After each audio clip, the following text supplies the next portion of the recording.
If you're doing what you think is right, then you just do what you think is right and let the chips fall where they fall. But I have really struggled with that balance of trying to invest in a team and build a culture that is fun to be in. Like, we're corporate lawyers. I didn't really have a whole lot of fun when I was doing my job in the first 8 or 10 years.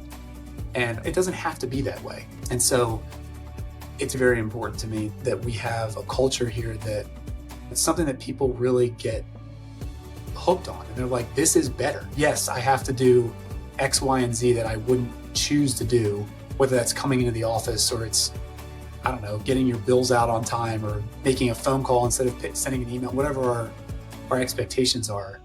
But gosh, this is so much better than anything else I've ever experienced. Welcome to the 1110 Leadership Podcast, where we tackle issues at the intersection of leadership, faith, and culture. I'm your host, Rob Shields, Vice President of Strategy at 1110 Leadership, and I'm joined by my co-host, founder and CEO of 1110 Leadership, David Spickard. Proverbs 1110 lays out a bold and countercultural vision. When the righteous prosper, the city rejoices. We're here to ask, what does it look like practically to be this type of leader? Leaders willing to invest everything they have so that everyone around them can thrive. Join us on the journey as we lean in, listen, and learn how to become Proverbs 11:10 kind of leaders.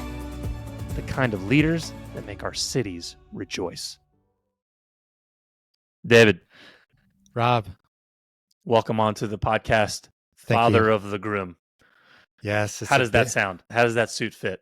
Yeah, it's a big week. We Whoa, got big week. wedding weekend. This is number 2 for us in the last 6 months. Our younger son got married in the end of last year, and now our oldest son is getting married this weekend. We're thrilled. Got everything in place. Hoping for good weather, all the things.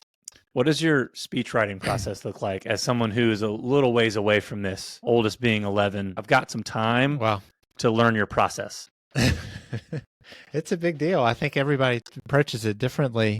It's the moment where you're talking at their wedding, and how do you capture their life in 3 to 4 minutes?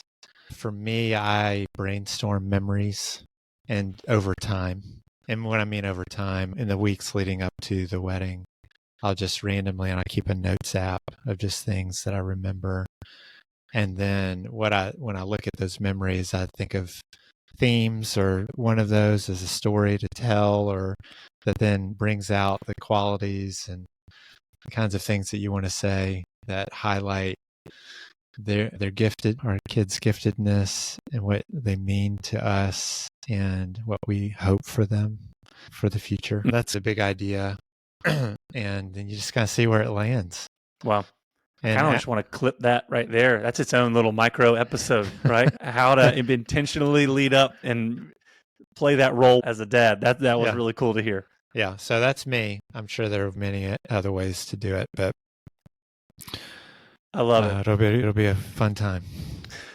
I don't know how to segue into our guest other than I hope you don't need him this weekend for the wedding, because we're interviewing one of our favorite people, but whose leadership role is a corporate attorney. I don't think that's actually relevant at all to... Yeah, we don't need any attorneys at our wedding. Yeah, no. I guess there is technically a contract in place, but He can validate the wedding There we license. Go. Yeah. Got it. We nailed it. We eventually got there. I love it. Today's guest is our friend, Jesse Jones. He's the founder of Fourscore Business Law. He spends his time working with entrepreneurs and business owners, helping them to launch, scale, and succeed. He's originally from South Jersey, and he lives now in Raleigh with his wife and 4 kids. He's also a Wake Forest law grad, a Philly sports fan for life. I don't know any casual Philly sports fans. So I don't know if that was really necessary to say for life. Like, it's implied. If you throw snowballs at Santa, we know you're a lifer. And just generally, like, Jesse is one of our favorite people. You're going to be able to tell from this episode. This was really fun and really fresh for us, David, because we don't often get a chance to fire on all cylinders with a guest like this. But Jesse's just experienced so much of what we do here at Yeah. 1110. And so this one was a really special conversation. It's funny you say all that because on the podcast he talks about how nice he is, but he's a Philly fan. There's a dark side there that we didn't get into. No. Maybe we need to bring him back on for a part 2. You can talk wedding tips. He can talk Philly sports. That might be our all-time most downloaded episode if we title it right. What's fun about Jesse is we have been able to watch his story unfold and how he's just grown so much in his leadership and how his team has become so engaged with their work because of the steps that he's taken as a leader and his openness to receive coaching, his openness to ask a lot of good questions, his openness to wrestle with some of the things that he struggles with, and then to watch that all to come together. So he describes that today, and we're hopeful as he does that in the context of the way we've walked alongside of him. I hope that any leader on this podcast and is listening just can be encouraged by the example of a leader who's willing to grow, willing to receive coaching, and to bring their team along on the journey and watch and see what happens. Yeah. It was really encouraging to hear, like you said, hear him just tell his story and the ways in which he is working on his leadership. It really makes it fun to work with him. And this was also just a fun extension of that in this conversation. So we'll turn it over to our conversation with Jesse Jones. Jesse, welcome onto the 1110 Leadership Podcast. Glad to have you. Yeah, thanks for having me, guys. I appreciate it. It's good to see you, David and Rob. Yeah, great to have you. What sounds really buttoned up, but we spent, the last 15 minutes trying to navigate audio and technical issues. So we're probably closer to 20. It's good. Just send us the invoice and we'll make up for it. Jesse, it's awesome to have you on, man. This is, in thinking through this conversation, I just realized, this is going to be such a holistic, we're going to hit it from leadership from literally every angle. And you have, I think, some pretty unique insights, having experienced 1110 leadership from almost every angle. So that's going to be fun, I think. And so we're excited to have you on. It's been excited to get to know you over the last couple of years. And I got to write some of these questions having heard some of these answers before. So it was fun to know, this is going to be really good. I've heard him answer this. He does a great job. So not to raise the bar for excellence on you, but I'm excited because I already know a little bit of where the movie's and the plot's going. So excited to have you. Hopefully I don't disappoint. I don't remember what I said last time, but hopefully it'll be. If I like that, I recorded that one too. So if I like that answer better, I'll just edit it out and play that instead. How about that? There you go. Well, let's just jump right in. Jesse, we just wrapped up actually the Thrive course with your team, which was awesome. Really cool investment that you made in your team and your culture. And so this first question is going to be really fresh for you. As we were working through the Thrive course, we had everybody share their personal mission statement. I wonder if you wouldn't share yours with the listeners and maybe unpack that philosophy, how that came about and how you use that both at work and your leadership at Fourscore, how you think about investing in your culture, but also just what that means in all of life, right? Because we talk about the importance of that not being just a work thing, but a life thing that really should transcend work. So I'd love for our listeners to hear it. I know you don't need to go read a script because I've heard it before and it's awesome and it's super short. It could fit on a t-shirt. You might be wearing that t-shirt right now. No, I'm not. I don't have a t-shirt. You guys, that's what you should do. You should send each of your guests a t-shirt with their personal mission statement stamped on. There you go. I love it. It's a great idea. It's a great idea. Yeah. Would you like to be a corporate sponsor and help underwrite those costs? Because we can start that right now. We can co-brand this thing and make it big. That's right. So my personal mission statement, which I feel pretty good about this one, but this is one of the first things that you, Rob, and I started working on back in, it was almost 2 years ago, probably. It was really hard. It was really hard for me to articulate what I really cared about and what my values really were, and therefore what my personal mission and why and all that stuff is. It took me a very long time. But it was definitely a valuable exercise. So anyway, I don't remember what mine was when we first started, but I know that what I've got now is probably a little bit better. And I'm not saying that it'll never change again, but right now, and probably for the foreseeable future anyway. So my personal mission statement is obediently plowing forward. Super short, 3 words. Originally, when I thought about this, I had put thoughtfully plowing forward down, which isn't incorrect, and it is also thoughtful, but I have a much, much clearer vision of kind of what the future looks like for my business and for my family than I probably ever have before. And that is heavily influenced by my faith. And I think that's why I switched it from thoughtfully to obediently, because I am constantly trying to make sure that I'm on the right track. And so anyway, what that basically means to me is really do what is right. I want to do what is right. I want to seek wisdom from people constantly. And then I just want to keep moving towards a vision. Some days it might be 1 step. Some days it might be a quarter mile, whatever. But it's just a reminder to myself that, when I think about the culture of my company, the word like culture or cultivate came up a lot. And cultivating something isn't quick. It's not fast. It takes time and a lot of effort. And plowing has to do with cultivating. There's a sense in which if you're a farmer, you have to tear up the earth in order to turn it into what you have a vision for. And that is not easy. It's a hard, painstaking, slow process, but it's one step in front of the other and just continuing to move in a way that I think is going to bring us towards the vision that I have in my mind. Hey, business leaders, are you and your team truly thriving? The Thrive Assessment from 1110 Leadership is designed to help you find out. This powerful 360 tool uncovers key leadership opportunities and challenges to help foster growth and help you build a thriving workplace culture. With insights into trust, health, relationships, impact, value, and engagement, you'll gain a clear understanding of where you stand and how to improve. But what sets the Thrive Assessment apart is the relational process. It's so much more than just an online survey. Our team walks with you through the results, providing support and coaching to help you and your team thrive together. Ready to take your leadership to the next level? Visit 1110leadership.com to learn more and start thriving today. Jesse, having been with you all these years, it's really fun to hear you get to this point, knowing that you have been processing this for a long time. You're a deep thinker. You ask a lot of questions, like good lawyers do, to get to the root of things.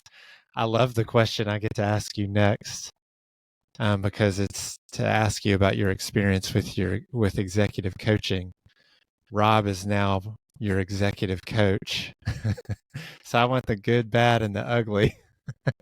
We haven't printed the T-shirt yet, Jesse. Be careful here. Be careful. And I don't know if we need to have Rob step off here so you can really be open and honest. Are we violating client lawyer privilege here? This feels inappropriate. What's happening? This is why Oh, you're right. It doesn't. Yeah. Okay. That makes sense. I guess this is why I got the question. But I am curious, what made you feel like you needed that, and what impact has it had on you? Yeah. So this is the first time I've ever intentionally worked on my leadership skills. I've always tried to do what I think is right, but I've never really put effort into trying to actually become a better leader. So Rob and I started working together, and we're going to talk about the Thrive stuff, I think, a little bit later. But this kind of started because we did a Thrive assessment back at probably near the end of 2023. And frankly, that was coming off of what hopefully will always be, but at least at this point in my life, was the worst professional period of my lifetime, of my career. It was just, nothing felt like it was working. Everything felt like it was falling apart. I was very unhappy with the business and a lot of the things that were going on. People were leaving my team. I just felt like things were completely out of control and 1 or 2 steps from just collapse. And so It started with the Thrive assessment. And what that thing showed was that, to my surprise, the team was actually doing just fine. They were actually doing really well. What was not surprising was that I was not.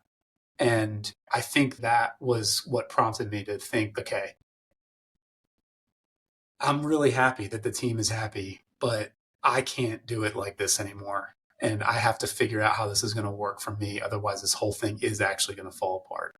And so that's what kind of prompted me to get to it and start working with a coach. And like I said before, one of the first things we tackled was personal mission statement and vision. And that has just I've always just avoided those things because it's just really hard for me to figure all that stuff out. But I think that it's been very valuable. I'm still doing it, right? It's been almost 2 years. So I must be getting some value out of it because I like Rob, but yeah. We're gonna cut this last part of the answer and end on the high note there. Yeah, there's no need to qualify that statement at all. Jesse, it has really been a privilege to come alongside you and your leadership. And like David said, your thoughtfulness and intentionality, it really shines through. You're an easy leader to coach because there's a willingness to be coached, right? Like you are receptive. You are modeling kind of the idea of, hey, I'm ready for the plowing to happen in my own soul. I'm ready for the soil to be disrupted so that real healthy growth can happen. You model that so powerfully for your team. And I know that because we engage beyond just one-on-one. I get to see you lead from several different angles in engaging your team. I want to follow up with a question around the assessment. You mentioned how that was the springboard, but you also didn't leave it as the initial springboard. Like, you've embedded this as a rhythm, which is, I think, for us, really powerful when we get to see a leader see the value of making this a cadence in their culture. Of the first one's going to help establish a baseline, just read the room, read the temperature, but also then we're going to next year read it again and see what's changed and what hasn't and what I still need to think about. It's two-part question. One, why'd you do that? Why'd you decide to embed it in doing it every year? How have you seen that help your culture? How have you seen that be an investment in your own leadership and bring clarity on both of those fronts? No, I don't know. I don't know. Going all the way back to the beginning of Fourscore, there was a time when we started using EOS, the Entrepreneur's Operating System, and there was a lot of stuff that we were trying to make decisions about that we didn't have data to make decisions about because we hadn't been tracking it. And so it took a while. It took years to get to the point where we had historical data to measure back against. And I think that was as we went through the Thrive assessment, it just dawned on me that this would be a good thing to be able to have data on. And we've done it twice now. And I think that it probably will be an annual thing because our team is growing and changing. There's people that weren't here the first time that were here the second time. There's people, and then there's the reverse too. There's people that left between those two.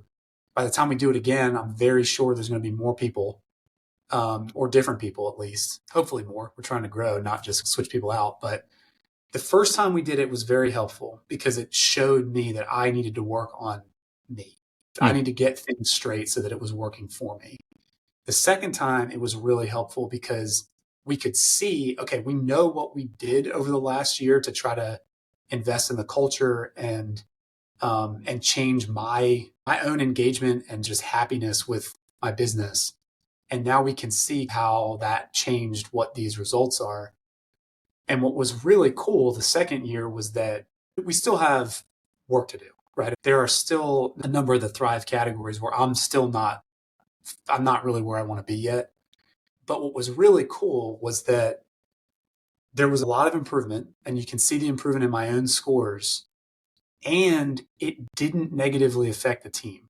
And that was the thing that I was most worried about, was that, gosh, I feel like at one point I felt like we were on a seesaw. And if I went up, that meant the team was going to have to go down. And vice versa. And I felt like I was living on the bottom so that I could put the team in a good position. But that's not actually the right picture because I went up and the team did not go down. So it was more of the rising tide raises all boats. It's more of that analogy than it is a seesaw. And yeah, I think that is great. And I think now that we have something to measure against and we keep doing this, we'll be able to catch it. If something starts to slip or it's just not moving in the right direction, then we can focus on the things that we think will help over the course of the year, and then we measure it again. So I think that's I'm really thankful that we're able to do that and to have some historical data to benchmark against. Yeah.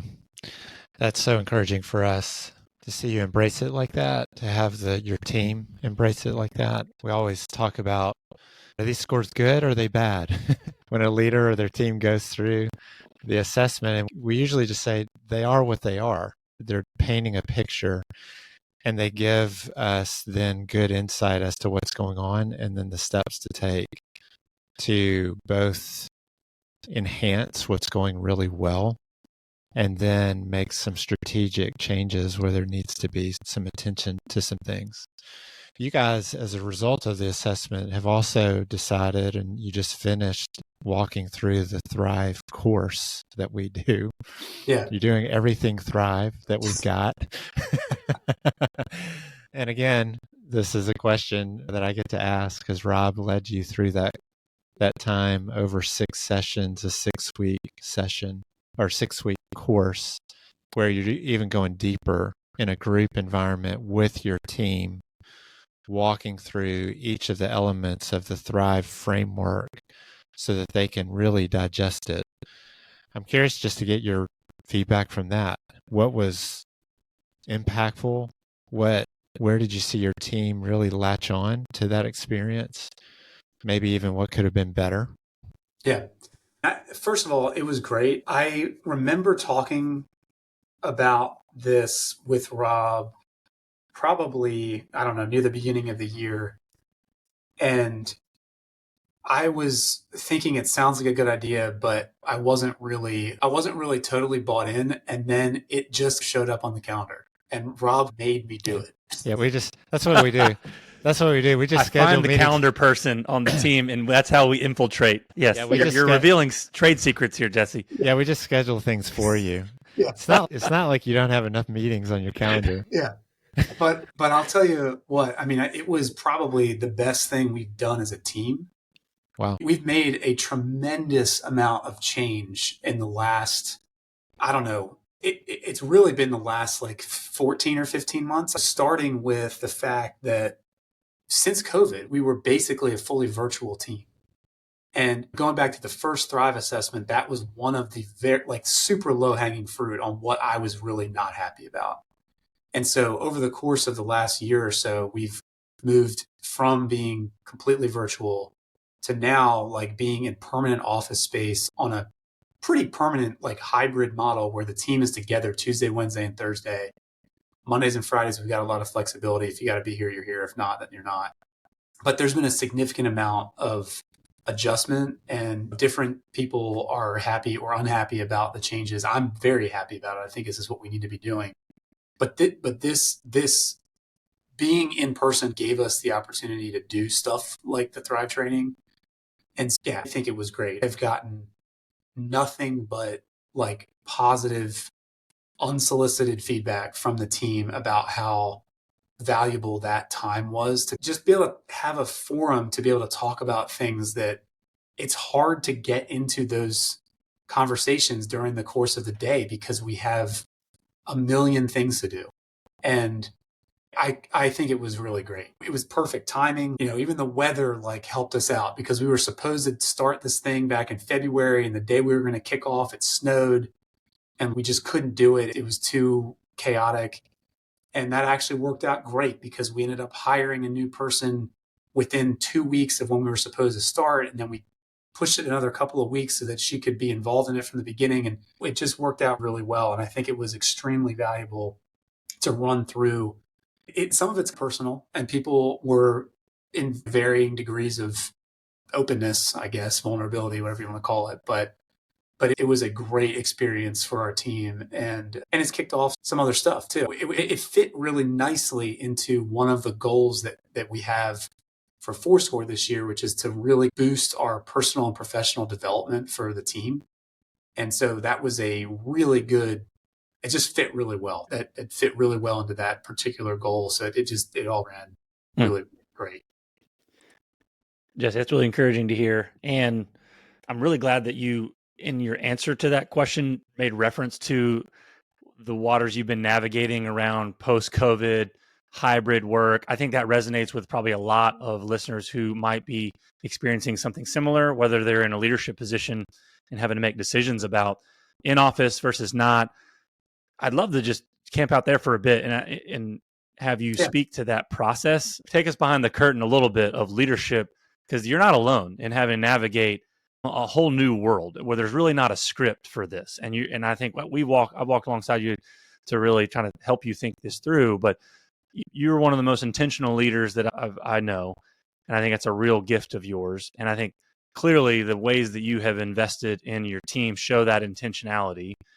But there's a tension that I want to name here that we talk about of that I think maybe a lot of leaders think it's an either or. They often pit these things against each other of, oh, I can either invest in my team culture and like them as people, or I can hold them accountable to achieving results.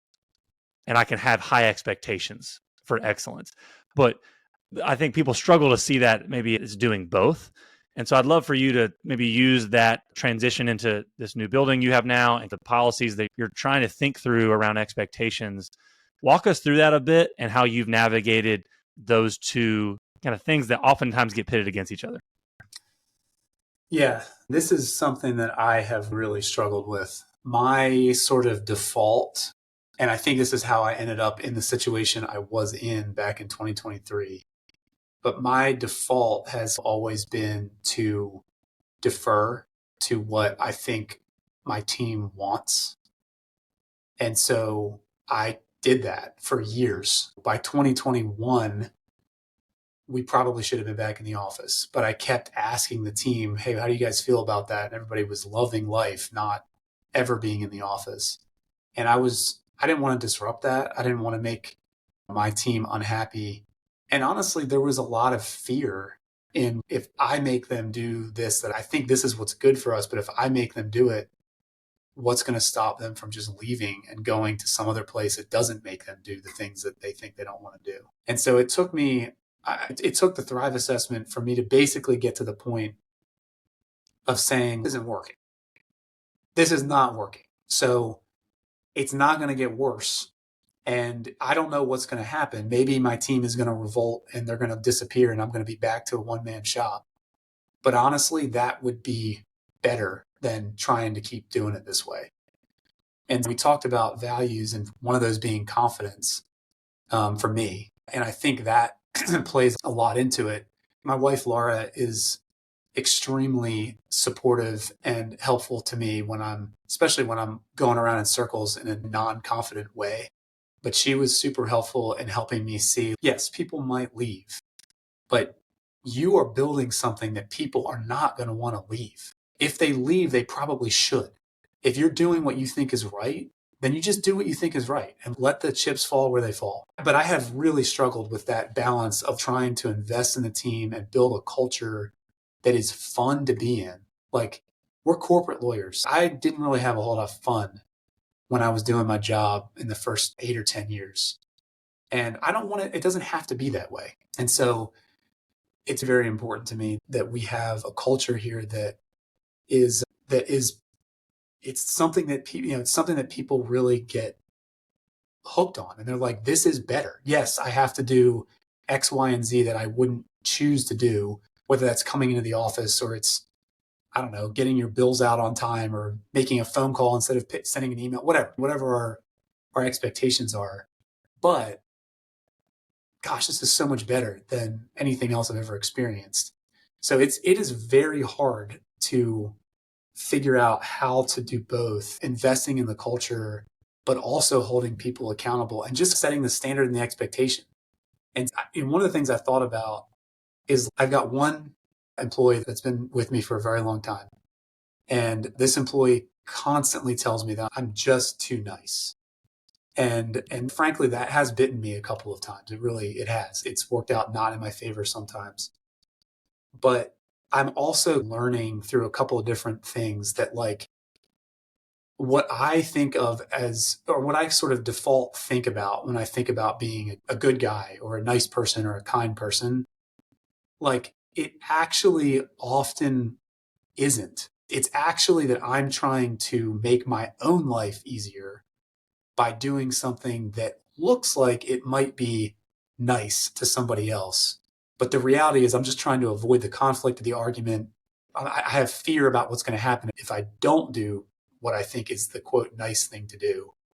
And what I'm learning from these different areas in my life, including at home, in other leadership things, whatever, but you don't have to be rude.